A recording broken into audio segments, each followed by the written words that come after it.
খোদার দুনিয়ায় মোশাররফ করিম এক অদ্ভুত সৃষ্টি। সারা বছর এমন সব অদ্ভুত নাটক করবেন তিনি, যেগুলোর দর্শক আমি না, আর যেগুলোর নাম উচ্চারণ করতেও আমার কষ্ট হয়।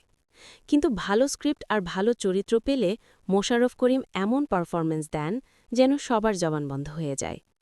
বনলতা এক্সপ্রেস এখন পর্যন্ত সিনেমাতে মোশাররফ করিমের বেস্ট পারফরমেন্স। এই পারফরমেন্স নিয়ে গবেষণা হওয়া উচিত। এই পারফরমেন্স ভবিষ্যৎ অভিনেতাদের জন্য অবশ্য পাঠ্য। সিনেমা হলে এমন কোনো দর্শক ছিল না যে কিনা মোশাররফ করিমের পারফরমেন্স দেখে চোখের জল ফেলেন নাই। তানিম নূরের উচিত মোশাররফ করিমকে তার নিকেতনের অফিসে দড়ি দিয়ে বেঁধে রাখা যেন তিনি পুবাইলে বেশি যেতে না পারেন। আর অবশ্যই নিজের পরবর্তী সিনেমাগুলোতে মোশাররফ করিমকে আরও চ্যালেঞ্জিং রোলে কাস্ট করা। এবারের ঈদে আর কোনো সিনেমা দেখে আমি এতটা আনন্দ পাই নাই, যতটা আনন্দ বনলতা এক্সপ্রেস আমাকে দিয়েছে। বনলতা এক্সপ্রেস অবশ্যই পরিবারের সদস্যদের নিয়ে দেখবেন।